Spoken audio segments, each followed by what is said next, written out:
सबसे बड़ा भोग तो यही है।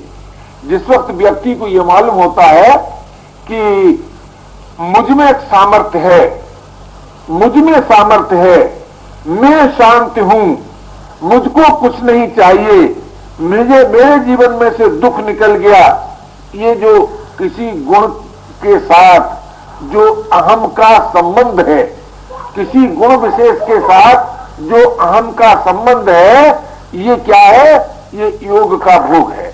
जब हम और आप अपने आप आए हुए योग का भोग नहीं करेंगे तो योग जो स्वभाव से गतिशील है वो हमें पराधीनता से स्वाधीनता की ओर ले जाएगा, जड़ता से चिन्मयता की ओर ले जाएगा, अभाव से पूर्णता की ओर ले जाएगा, मृत्यु से अमरत्व की ओर ले जाएगा। ये नियम ही है। तो तात्पर्य क्या निकला? कि तात्पर्य ये निकला कि योग का भोग न करने से चिन्मय दिव्य जीवन की प्राप्ति होगी। ये भी बात जरा संक्षेप से समझना चाहिए। कहना तो ये चाहिए कि दिव्य चिन्मय जीवन जो है उससे अभिन्नता होगी, उसके और अपने बीच में भेद का नाश नहीं होगा। जब भेद का नाश नहीं होगा तब अपने आप प्रेम की अभिव्यक्ति होती है। इससे तात्पर्य क्या निकला? कि अपने आप आए हुए योग का भोग न करने से नित्योग, बोध और प्रेम की अभिव्यक्ति होगी। तो नित्य योग जो है ये सामर्थ्य का प्रतीक है, और बोध जो है ये जीवन का प्रतीक है, और प्रेम जो है ये रस का प्रतीक है। अगर जीवन में से रस निकाल दिया जाए तो आपको जीवन अविष्ट है, अगर रस में से जीवन निकाल दिया जाए तो आपको रस अविष्ट है, अगर रस और जीवन में से सामर्थ्य निकाल दी जाए तो आपको वो जीवन प्रिय है? आप कहेंगे नहीं। तो प्रिय क्या है? कि भाई सामर्थ्य भी हो और जीवन भी हो और नित्य नव रस भी हो। तो नित्य नव रस की प्राप्ति, जीवन की प्राप्ति और सामर्थ्य की प्राप्ति हम सबको अभिष्ट है। और ये तीनों बातें एक जीवन में, अलग अलग नहीं। कहीं आपको सामर्थ्य दिखाई दे और जीवन न दिखाई दे। जैसे विचार कीजिए, जिसको आप शक्ति कहते हैं, जिसको आप प्रकृति कहते हैं, इसमें सामर्थ्य है। सामर्थ्य ना हो ऐसी बात नहीं, सामर्थ्य है पर जीवन नहीं, क्योंकि सतत परिवर्तन है। जिसको आप ज्ञान कहते हैं, जिसको आप आत्मा कहते हैं, उसमें जीवन तो है। सोचिए, जीवन तो है पर ज्ञान प्रकाशक है कि कर्ता? थोड़ा ध्यान दें, कोई बुरा न माने भाई। ज्ञान प्रकाशक है कि कर्ता? तो आपको मानना पड़ेगा कि प्रकाशक है। तो जो प्रकाशक होता है वो उसमें सामर्थ्य, वो सामर्थ्य नहीं होती जो पर प्रकाश में होती है।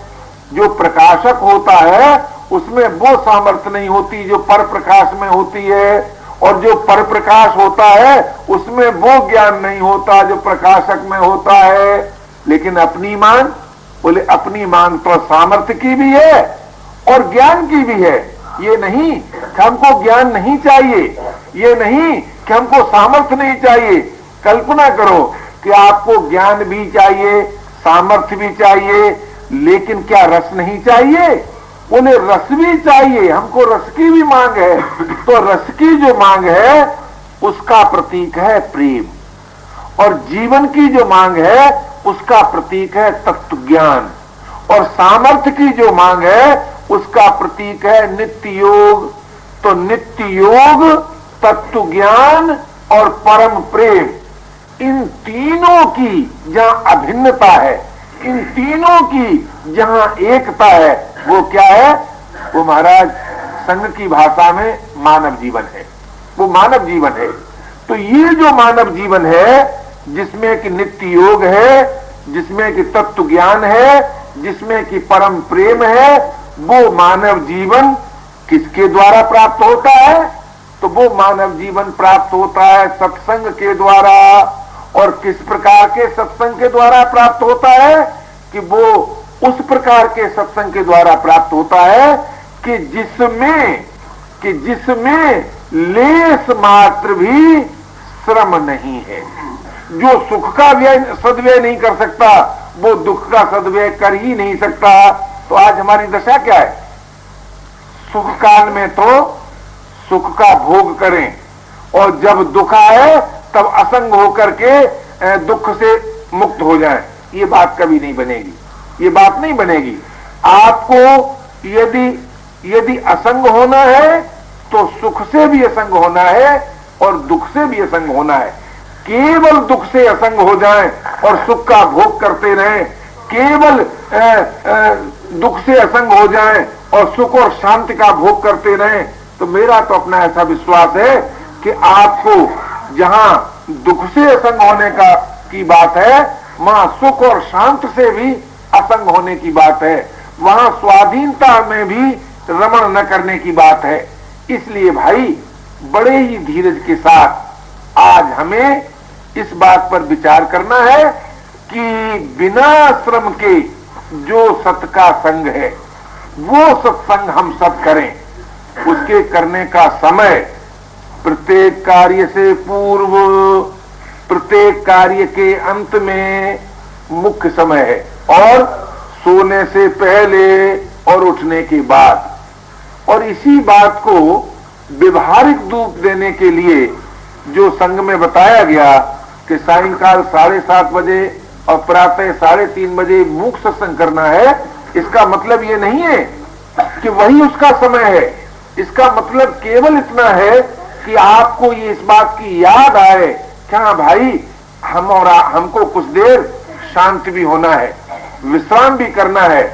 और आप कहें कि विश्राम तो हम घोर नित्य सुसुप्ति में करते हैं, तो जो चीज अपने आप होती है ना उसमें कर्तृत्व होता नहीं, और जिसमें कर्तृत्व नहीं होता उससे करने का राग ढांस नहीं होता।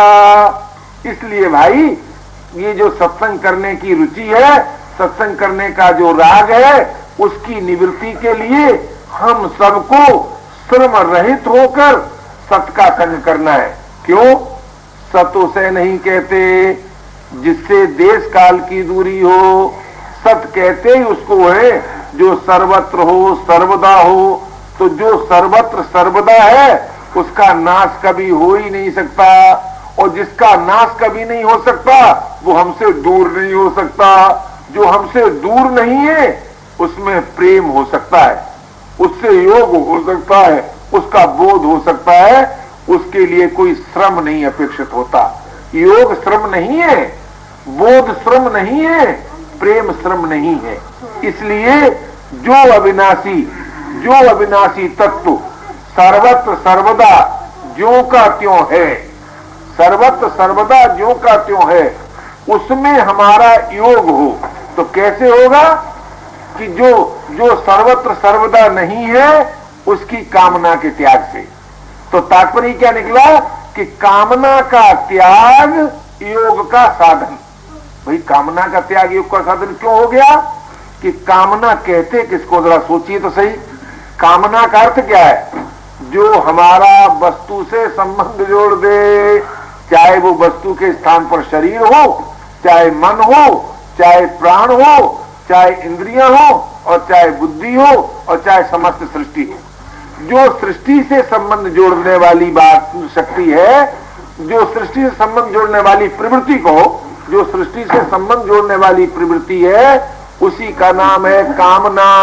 आप कहेंगे कामना तो कोई प्रवृत्ति नहीं मालूम होती, बड़ी भारी प्रवृत्ति है कामना महाराज।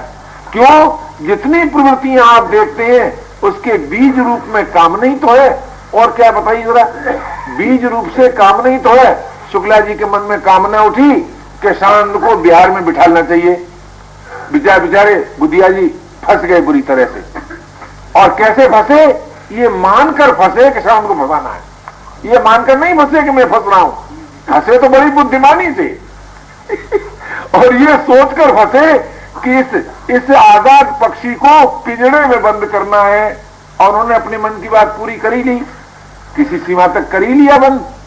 लेकिन जरा सोचिए, हम लोगों का संबंध तो उससे है कि जिसकी प्राप्ति वस्तु से संबंध विच्छेद करने पर होती है, और वस्तु से संबंध विच्छेद करने का ही दूसरा नाम कामना रहित होना है।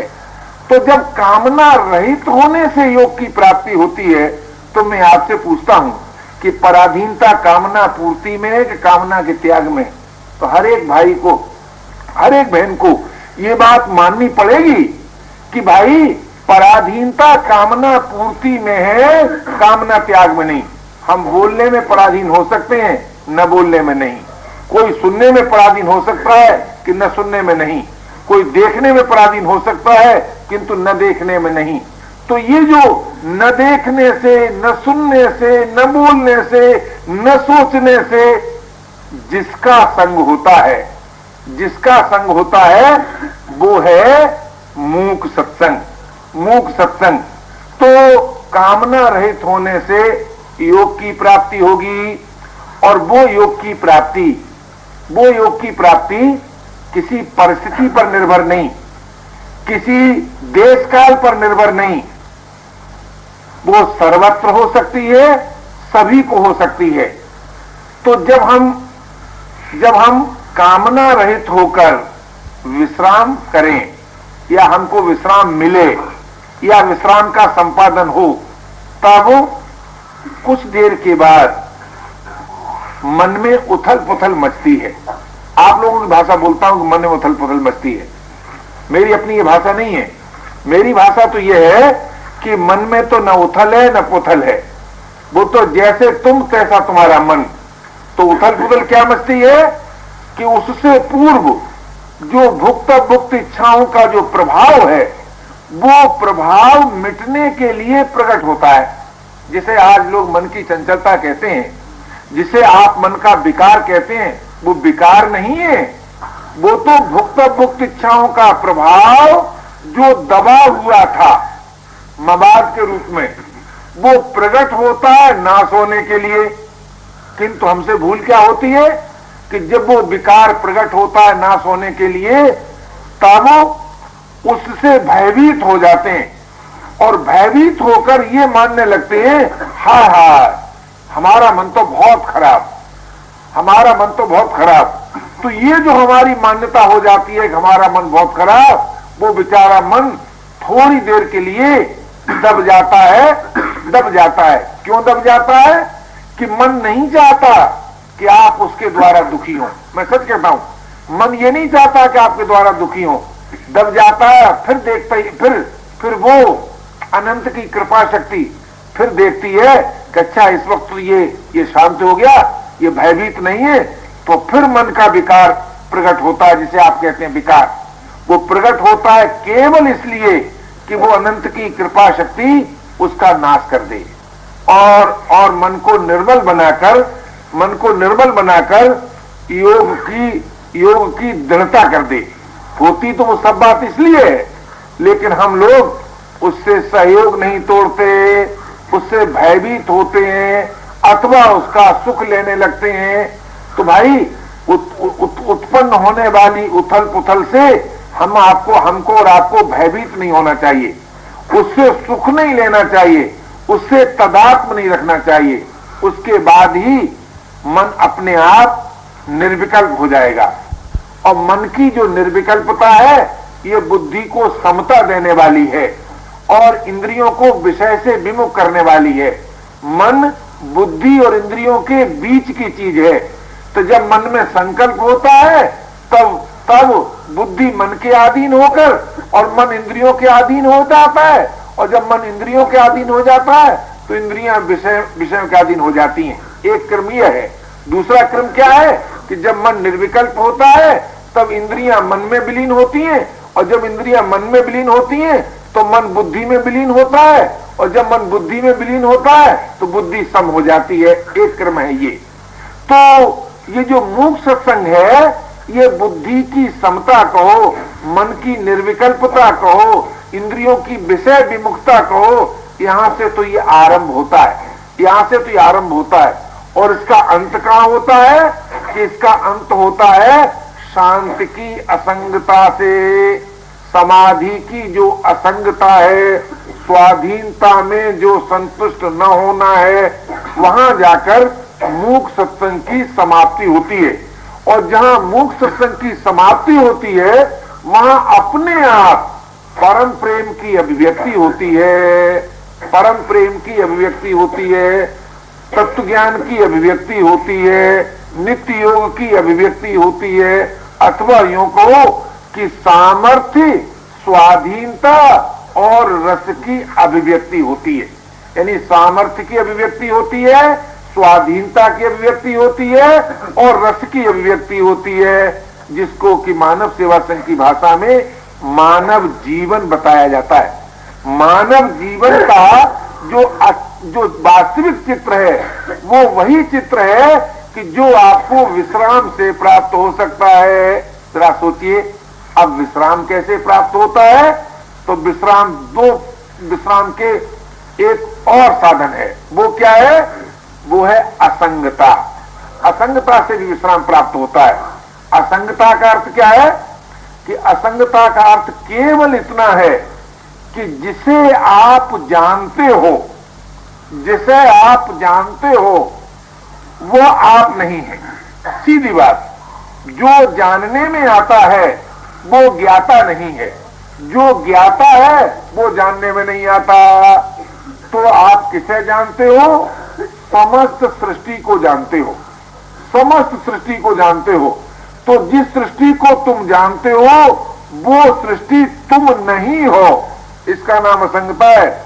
अभी हमारी बहनें कह रही थी कि मैं ब्रह्म हूं, मैं ब्रह्म, ये असंगता नहीं है, ये असंगता नहीं है। क्यों? इस बात का तुम विश्वास कर सकते हो कि मैं ब्रह्म हूं, इस बात का तुमको ज्ञान नहीं, इस बात का तुमको ज्ञान नहीं। तो जैसे आपने ये विश्वास किया था कि मैं स्त्री हूं, जैसे किसी ने ये विश्वास किया था मैं हिंदू हूं, उसी तरह से आपने ये विश्वास कर लिया कि मैं ब्रह्म हूं। वास्तव में ज्ञान तुमको केवल इतना है, ज्ञान तुमको केवल इतना है कि भाई जो चीज जानने में आती है वो मैं नहीं है, उसका नाम मैं नहीं हो सकता। यह का नाम मैं नहीं है, यह मैं नहीं है, यह इस ज्ञान, यह असंगता का साधन, यह असंगता नहीं है, यह असंगता का साधन है। तो जब इससे असंगता प्राप्त होती है तो किससे असंगता प्राप्त होती है? समाधि से असंगता, समाधि से। और भाई अब लोग क्या सोचते हैं कि हमको कर्म से असंगता प्राप्त हो जाए, चिंतन से असंगता प्राप्त हो जाए। अजी भाई सोचो तो सही, कर्म से असंगता कर्म काल में कैसे प्राप्त होगी आपको? बताओ तो सही। कर्म काल में कर्म से असंगता प्राप्त नहीं होगी तो क्या प्राप्त होगी? कि कर्म के फल से असंगता प्राप्त होगी, कर्म से नहीं। निष्काम भाव से रोटी खाने से पेट न भरता हो ऐसी बात नहीं, निष्काम भाव से कपड़ा ओढ़ने से शीत न मिटता हो ऐसी बात नहीं। तो कर्म से असंगता नहीं होती, कर्म के फल से असंगता होती है। और असंगता किससे होती है भाई? और असंगता किससे होती है? कोई कहे कि हम चिंतन से असंग हो जाए, बोले चिंतन से असंगता नहीं होती। चिंतन जब प्रियता के रूप में बदलता है, चिंतन जब प्रियता के रूप में बदलता है, तब उसमें कर्तृत्व के अभिमान से असंगता होती है। चिंतन में कर्तृत्व का जो अभिमान हो जाता है, बोले उससे असंगता होती है। आगे कोई कहे तो फिर वास्तव में असंगता किससे होती है? कि भाई वास्तव में तो असंगता चिर शांत से ही होती है। चिर शांत से जो असंगता है वो असंगता है। अब जरा सोचिए तो सही, जरा सोचिए तो सही कि जो जीवन चिर शांत से असंग होने पर प्राप्त होगा, उस जीवन का आप वर्णन कर सकेंगे? नहीं कर सकते, किंतु प्राप्त कर सकते हैं। इसलिए भाई असंगता से भी विश्राम मिलता है, विश्राम मिलता है। और किस प्रकार विश्राम मिलता है? कि भाई शरणागति से भी विश्राम मिलता है। बोले क्यों? शरणागति से कैसे विश्राम मिलता है? जरा विचार तो कीजिए। जरा विचार तो कीजिए, जब हम अपने में अपना कुछ नहीं पाते और अपने को भी बिना किसी शर्त के उसको दे देते हैं जिसको सुना है। देखिए शरणागति का अर्थ क्या? शरणागति कोई अभ्यास नहीं है, शरणागति भाव है। तो शरणागति का अर्थ केवल इतना है कि उस सुने हुए प्रभु के समर्पित अपने को कर देना। वो निराकार है कि साकार है, वो सविशेष है कि निर्विशेष है, वो यहां है कि वहां है, इसकी कोई चिंता नहीं है। बस इतनी बहुत पर्याप्त है। और है का विरोध विवेक विरोधी नहीं है का जो विश्वास है वो विवेक विरोधी विश्वास नहीं है, क्योंकि विवेक कार्य करता है यह पर, है पर नहीं, यह पर। तो यह का जो विश्वास है वो विवेक विरोधी विश्वास है, लेकिन है का जो विश्वास है वो विवेक विरोधी नहीं है। आप कहेंगे तो उस है का विवेक में समर्थन भी तो नहीं है। बड़ी सुंदर तर्क है ये, और बड़ी ईमानदारी की तर्क है कि मान लिया कि यह का विश्वास विवेक विरोधी विश्वास है, लेकिन है का विश्वास विवेक विरोधी विश्वास न सही, लेकिन विवेक का समर्थन भी तो नहीं है। अरे भाई जरा सोचो तो सही, यदि विवेक के समर्थन से विश्वास सिद्ध होता तब वो विश्वास मार्ग नहीं हो सकता था। यदि विवेक के समर्थन से विश्वास सिद्ध होता तब तो वो विचार मार्ग उसका नाम होता। तो विश्वास एक स्वतंत्र मार्ग है किस साधक के लिए? जिसको सुने हुए प्रभु में विश्वास हो। सुने हुए प्रभु में विश्वास, चाहे उसने गुरु से सुना हो, चाहे ग्रंथ से सुना हो, ये नहीं कि अनुभव में आया हुआ प्रभु नहीं, जाना हुआ प्रभु नहीं, वो प्रभु कि जिसको सुना है और जिसमें विवेक का विरोध नहीं है। तो वो सुने हुए प्रभु में जो आस्था है वो आस्था शरणागति का साधन है। तो शरणागति है क्या? कि उस सुने हुए प्रभु को अपने को दे देना। और आप जानते हैं अपने को कौन दे सकता है? वो स्त्री पति को नहीं दे सकती जो पति से सुख की आशा करती है। जरा ध्यान दीजिए, वो तो नाम लेती है कि मैंने अपने को दिया, वास्तव में वो लेने का तरीका है। जैसे आप कहें हम भूमि में एक दाना डालते हैं तो आप भूमि को दाना देते हैं? अरे जब लेने की रुचि है तो देते क्या है? तो अपने को देने का उपाय क्या है कि उस सुने हुए प्रभु में से किसी प्रकार के सुख की आशा न की जाए, किसी प्रकार के सुख की आशा न की जाए। क्यों? सुख मिलता है कामना पूर्ति में। इसका अर्थ ये नहीं है कि वो सुना हुआ प्रभु कामना पूरी नहीं कर सकता, ऐसा मैं नहीं मानता हूं। कामना पूरी कर सकता है, लेकिन जिससे उसके शरणागत होना है वो सुने हुए प्रभु से सुख की आशा नहीं करता। बोले भाई सुख की आशा न करें, लेकिन सदगति की आशा तो करें। बोले वो सदगति की आशा भी नहीं करता। क्यों सदगति की आशा नहीं करता? कि जिसने अपने को शरणागत कर दिया, भला सोचिए उसके जीवन में दुर्गति का प्रश्न है।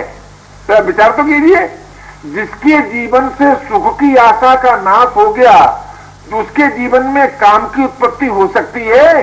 कदापि नहीं हो सकती। और जब काम की उत्पत्ति नहीं हो सकती है तो बंधन का प्रश्न ही नहीं आता, और जब बंधन का प्रश्न ही नहीं आता तो मोक्ष का महत्व ही क्या रह जाता है।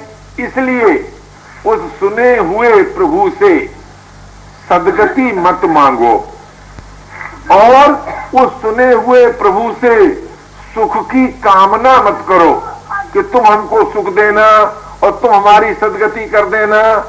तो अब आप कहेंगे तो फिर उस सुने हुए प्रभु के शरणागत होने का प्रयोजन, कि शरणागत होने का प्रयोजन तो यह है कि उस प्रभु को ही रस देना है। जरा ध्यान दीजिए, यह है भक्तों की मुक्ति।